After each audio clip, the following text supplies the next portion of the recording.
Soal pengusutan kasus pungli, pungutan liar di rutan KPK, sore ini kita akan bahas bersama dengan Kepala Divisi Hukum ICW, Lola Esther. Selamat sore, Mbak Lola. Selamat sore Mbak Udi. Mbak Lola, jadi menurut Mbak Lola dan menurut ICW, apakah kasus pungli 4 miliar ini cukup diselesaikan melalui Satgas KPK internalnya? Tentu tidak ya. Pertama karena ya kalau dalam konteks penyelesaian dari sisi etik, silakan prosesnya berjalan di internal KPK. Tapi kalau dikaitkan dengan atau terkait dengan penegakan hukum pidananya atau dugaan tindak pidana korupsi, itu harusnya diserahkan ke instansi penegak hukum lain.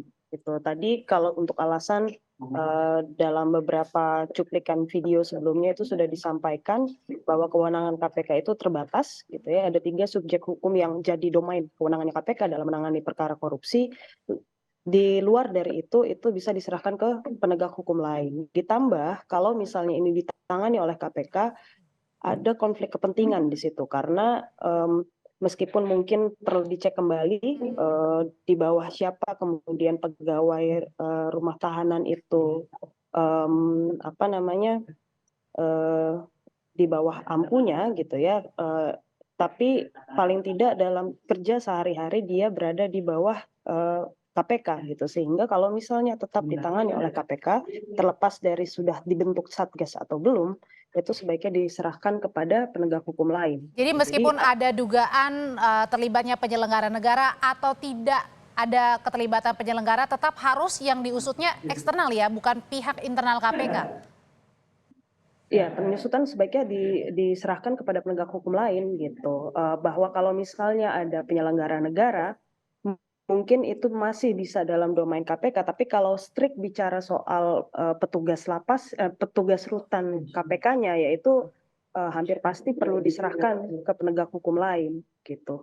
Mbak Lola, kalau yang kemarin disampaikan oleh Dewas dalam kurun waktu 3-4 bulan, Desember 2021 sampai Maret 2022, nilainya 4 miliar, apakah ada dugaan yang ditemukan ICW justru itu lebih besar, dan dari sejak kapan kalau misalnya ada temuannya? Informasi seperti itu tentu belum kami miliki ya.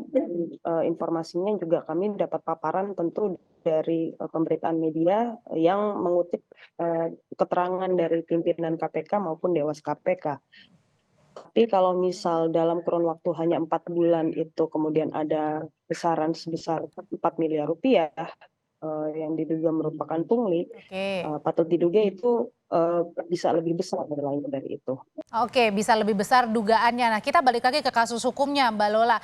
Kalau tadi Mbak Lola bilang seharusnya pihak eksternal saja, kenapa harus pihak eksternal? Artinya tidak percaya tim khusus yang dibentuk KPK akan transparan?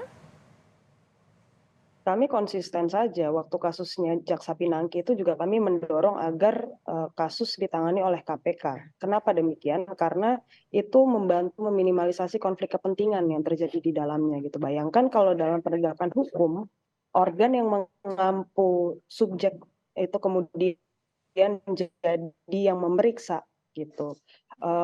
Bukan masalah percaya atau tidak, ini bicara soal normanya saja, bahwa itu kemudian akan memperbesar kemungkinan konflik kepentingan gitu. Itu harus dihindari. Kalau misalnya KPK memang komit untuk mempertahankan integritas penanganan perkaranya, harusnya mereka juga bisa langsung melibatkan penegak hukum lain gitu, mulai dari tahapan penyelidikan. Oke, kalau dari ICW menduganya ini sebenarnya celahnya pungli ini digunakan untuk apa dan di mana ini?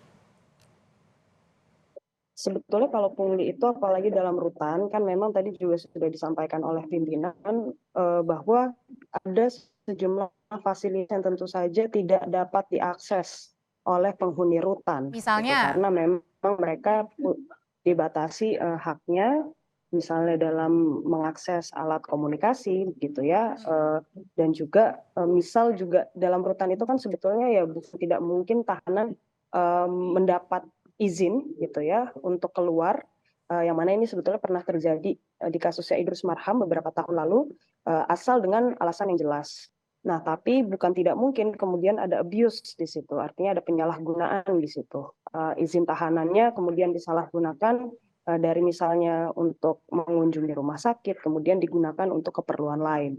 Nah, untuk alat komunikasi juga demikian, karena seharusnya para tahanan itu tidak bisa memegang gitu ya, atau memiliki secara pribadi alat komunikasi, sehingga kalaupun ada komunikasi yang perlu dilakukan antara tahanan dengan pihak lain, itu harus melalui fasilitas yang memang ada di KPK gitu, atau di rutan KPK lebih khususnya.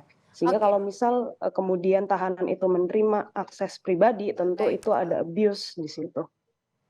Oke, jadi ICW Indonesia Corruption Watch ini merekomendasikan bahwa ada pihak eksternal yang dilibatkan dalam pungli 4 miliar yang diungkap oleh Dewan Pengawas KPK. Terima kasih untuk informasinya, Mbak Lola dari Indonesia Corruption Watch sudah berbagi di Kompas Petang.